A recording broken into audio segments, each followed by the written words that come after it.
Hello friends, வணக்கம். என்னப்பா promo பார்த்தீங்களா? நேற்று தான் அரோராவுக்கு வந்து தப்பி தவறி கொஞ்சம் நல்லா வந்துட்டு அந்த டாஸ்கில் வந்து பாருக்கு சப்போர்ட்டால் குறைஞ்சபட்ச நியாயத்துக்கு நல்லபடியாக பேசினாங்க. எந்த பர்சனல் வெஞ்சன்ஸும் காட்டலன்னு பாராட்டினேன். உடனே இன்னைக்கு ப்ரொமோ வந்து அரோரா விஸ் பாரு அப்படின்னு தான் வருது. ஸோ இந்த கண்டிப்பாக இந்த கேஸ் வந்து பாருவை வச்சு தான் செய்ய போகிறாங்க.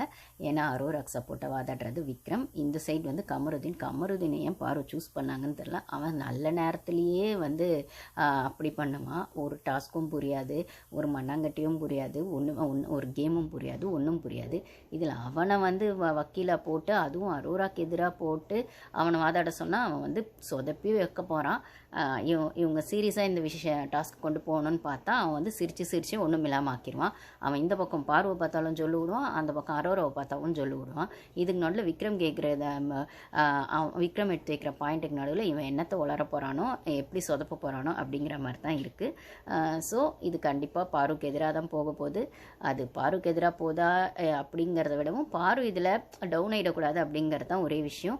ஸோ இது ஒரு டாஸ்க்காக பார்த்து ஜஸ்ட் லைக் தட் விட்டுருணும். ஏன்னா இதை வந்து அவன் நேற்று லைவ்லேயே சொல்லியிருப்பான் அந்த அரோரா கமருதீன் கிட்ட. இந்த மாதிரி வந்து என்ன கேஸ் போட்டிருக்கேன்னா, நான் பாரு மேலே ஒரு கேஸ் போட்டிருக்கேன். அதுலேயும் என்னென்னா அந்த ட்ரையாங்கிள் லவ் அதெல்லாம் நான் கொண்டு வரலாம், அதெல்லாம் எனக்கு இஷ்டம் இல்லை, அதெல்லாம் நான் சொல்லலை. அவள் வந்து என்னை நாமினேட் பண்ணிகிட்டே இருக்கா, நான் வெளில போனோன்னு சொல்லிகிட்டே இருக்கா. அந்த வியானா கிட்ட சொல்லி நாமினேட் பண்ணதற்கு இல்லைங்க. அப்போது 2-3 வாரத்துக்கு முன்னாடி அந்த ஓப்பன் நாமினேஷன், அந்த ஃப்ரீஸ் டாஸ்க் மாதிரி சாப்பிட்டுட்டே இருக்கும்போது நாமினேட் பண்ணது வியானா சொல்லியிருப்பாளே, அதையே மண்டைக்குள்ளே வச்சுக்கிட்டு அந்த பொண்ணு ஊட்டுது. அதுவும் எப்படி சொல்லியிருக்கோன்னா, அதாண்டா போட்டிருக்கேன், எனக்கு வேறு எதுவுமே இல்லைடா, எனக்கு வந்து வேறு யார் மேலே கேஸ் கொடுக்க, எனக்கு வேறு யார் கூட சண்டையும் இல்லை. அப்படி இருக்கிற பட்சத்தில் எனக்கு என்ன கேஸ் கொடுக்கறதே தெரில, அதனால் அதை போட்டேன்டா. மற்றபடி இது நீ தப்பி தவறி கூட அவகிட்ட சொல்லக்கூடாது என்ன அப்படின்னு சொல்லி அவங்ககிட்ட சொல்லிவிட்டு அவகிட்ட சொல்லக்கூடாதுன்னுன்ற மாதிரி இவள் பேசி வச்சிருவா.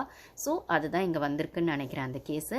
ஸோ ஏன்னாங்க அந்த கேமே நாமினேட் பண்ணுறது தானே. அப்படி பார்த்தா நாமினேட் பண்ணி திவாகர் வெளில போனதுக்கு வினோத் காரணமானது. யார் வெளில போனதுக்கு யாரும் காரணம் இல்லைன்னு பட்டும் படாமல் சொன்னாலும், தனக்கு போட்டி யார் இல்லை தான் வின் பண்ணுறதுக்கு யாரெல்லாம் டிஸ்டர்பன்ஸாக இருப்பாங்களோ அவங்களுக்கு கேம் ஆடி எக்ஸ்போஸ் பண்ணி, இல்லைனா அவனை விட நம்ம பெட்டராக அதில் பெர்ஃபார்ம் பண்ணி அவங்கள வெளில தள்ளுறது தான் அந்த கேமோட பெர்ஸ்பெக்டிவ், அதோட அந்த ஃபார்மேட்டு அப்படின்னு சொல்லும்போது இதில் ஒருத்தர் அதை டைரெக்டாக பண்ணுவாங்க, ஒருத்தர் இன்டைரக்டாக பண்ணுவாங்க. பாரு டைரெக்டாக கேம் ஆடுறா, இவங்கெல்லாம் இன்டைரக்டாக ஆடுறாங்க. பாரு வந்து ஒரு ஸ்ட்ராங் காம்படிட்டராக பார்த்து அவ்வளோதானே தவிர இதில் அரோரா வந்து பாருக்கு காம்படிட்டரா அப்படின்னு கேட்டால் கண்டிப்பாக அந்த கேம் விதத்தில் காம்படிட்டர் இல்லை.